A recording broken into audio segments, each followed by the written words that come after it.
राजेश, आपसे जानना चाहेंगे, आज फिर कई बहुत सारी घोषणाएं की गई। हर परिवार को नौकरी देने की तो घोषणा की ही गई थी तेजस्वी यादव द्वारा, जो कि धरातल पर कहीं तार्किक रूप से नहीं आती है।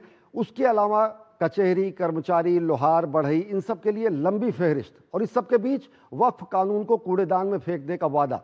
क्या प्रतिक्रियाएं हैं सबसे पहले राजनीतिक दलों की, सत्ता पक्ष की तरफ से? राजेश,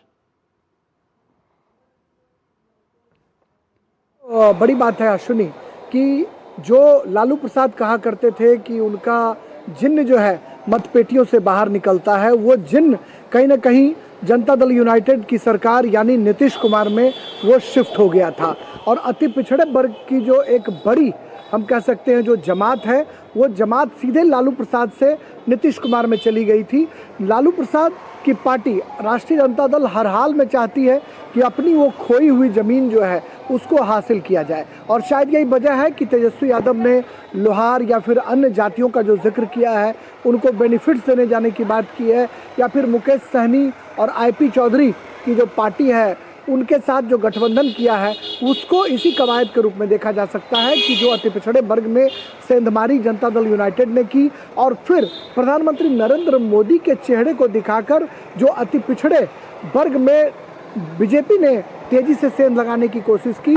लालू प्रसाद की पार्टी राष्ट्रीय जनता दल उसी में सेंधमारी करने की तैयारी कर रही है, और शायद यही वजह है कि हर वर्गों को प्रतिनिधित्व देने की बात तेजस्वी यादव कर रहे हैं। और उसी कड़ी में ये जो कहीं ना कहीं जो बौछार है घोषणाओं की, वो उन वर्गों को लुभाने की तैयारी है जो कभी उनसे खिसक गए हैं। जी, अररिया, किशनगंज और इस इलाकों में, कटिहार में उन्हें चुनावी सभा के दौरान तेजस्वी यादव ने कहा कि वक्फ कानून को कूड़ेदान में फेंक देंगे। केंद्र का कानून है, संसद द्वारा पारित है, राष्ट्रपति द्वारा अधिसूचित है, न्यायपालिका में अभी लंबित है।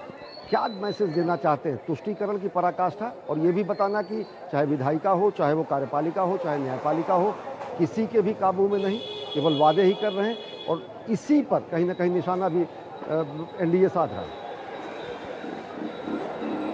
देखिए, निश्चित तौर पर जिस तरीके से भारतीय जनता पार्टी राष्ट्रीय जनता दल पर आक्रामक है इस बात को लेकर कि तुष्टीकरण की सियासत जो है उसको आगे बढ़ाया जा रहा है, और आज का जो बयान है तेजस्वी यादव का, जो उन्होंने सीमांचल के इलाके में वक्फ बोर्ड से संबंधित जो बयान दिया है कि उसे कूड़ेदान में फेंक दिया जाएगा, वो बयान उनका पुराना बयान है। अगर आप उनके ट्विटर अकाउंट को अगर खंगालें सुनी, तो ये जिस वक्त वक्फ कानून को संसद से पारित कराया जा रहा था, उस वक्त में भी तेजस्वी यादव ने यही हूबहू बयान दिया था। तो मुझे लगता है कि चूंकि सीमांचल के इलाकों में जो मुस्लिम मतदाता हैं उनकी बड़ी तादाद है, लिहाजा तेजस्वी यादव ने एक वर्ग को चिन्हित कर यह बयान दिया है ताकि उनकी सहानुभूति बटोरी जाए और MY जो समीकरण है उसको पूरी तौर पर इंटैक्ट रखा जाए। वही साधने की कोशिश है, तुष्टीकरण बनाम संतुष्टीकरण। इसी पर जनादेश भी देना है जनता को। बहुत बहुत धन्यवाद राजेश, हमसे जुड़ने के लिए और अपने विश्लेषण को हमसे साझा करने के लिए।